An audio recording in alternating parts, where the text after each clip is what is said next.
আজকের পর থেকে তোরা আর আমাকে আগের নামে ডাকবি না, আমাকে ডাকবি ইয়ামিন দ্য রিচেস্ট ম্যান। চাইলে তোরা দ্য রিচ ম্যান নামেও ডাকতে পারিস। মামা তোর মনে হয় শীত লাগতেছে, হুডিটা পর। কেন, তোর গরম লাগতেছে নাকি?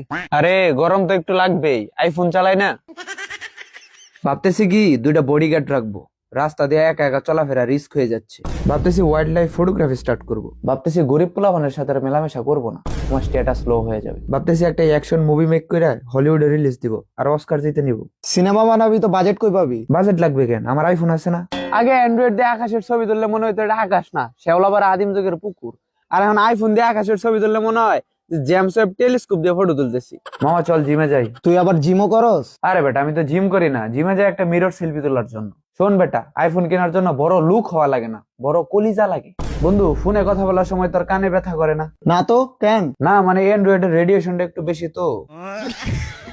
কালকে রাতের বেলায় মালটা দিয়ে একটা জোনাকির ছবি তুলছিলাম। জোনাকি মনে হয় নাই, মনে হচ্ছে যে স্টেডিয়ামের ফ্ল্যাশ লাইট। আর আমার বন্ধু কি বলে জানিস, যে আমার আইফোন দিয়ে ছবি তুলে নাকি ওর নাকের সব ব্ল্যাক হেডস বোঝা যায়। আমি বললাম আরে বেটা এটা হলো আইফোনের ডিটেলস, আইফোন ফেক না, যা দেখায় সবই হলো রিয়েল, বুঝছ নাই? আর ডিএসএলআর ওইগুলো এখন মিউজিয়ামে রাখার জিনিস।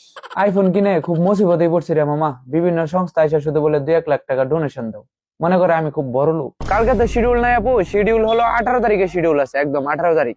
আচ্ছা তাহলে 18 তারিখে শুট করি। ওকে ওকে, ডান ডান। ছবি তুলা দেওয়া লাগে, কি একটা বিপদ। হ্যাঁ তুই কি মেয়ে মানুষ নাকি আইফোন দিয়ে ছবি তুলতে যাস? ফাউল পেটা ফোন কাট। আমার মনে হয় এই মাসে আমার বিয়েটা হয়ে যাবে। হেই সিরি, খেতে চাচ্ছি একটা বিড়ি। আমার ফোনের সিকিউরিটির কথা বলাই বাহুল্য, একদিন সকালে ওইটা ফেস লক খুলবো, দেখি লক খুলে না। কাহিনী কি? আয়নাতে যায় দেখি আমার চোখে একটা ময়লা পড়ছে। দেখ তাহলে লেভেল, নিজের মালিক রে মোবাইলে সন্দেহ করে, আর হ্যাকার তো দূরের কথা। দে তো মামা ছবিগুলো অ্যাড্রপ করে দেই। ওহো, তুই তো অ্যান্ড্রয়েড ইউজার, তোরা না সে এখন আদিম যুগেই পড়ে আছিস। দেখ হোয়াটসঅ্যাপে নক কর। আগে যখন অ্যান্ড্রয়েড ইউজ করতাম তখন মনে হইতো মোবাইল না, হাতে একটা ইট নিয়ে ঘুরে বেড়াইতেছি। আর এখন আইফোন, এই আইফোনের টাইটানিয়াম বডি স্পর্শ লাগলেই মনে হয় যে আমি ইলন মাস্কের পার্টনার।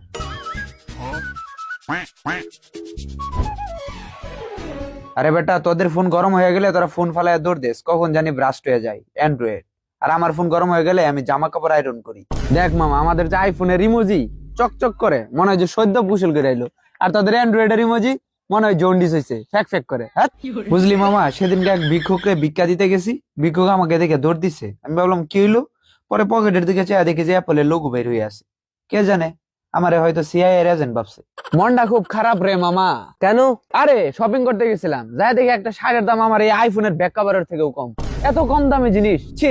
अभी मैं गाली नहीं दे सकता।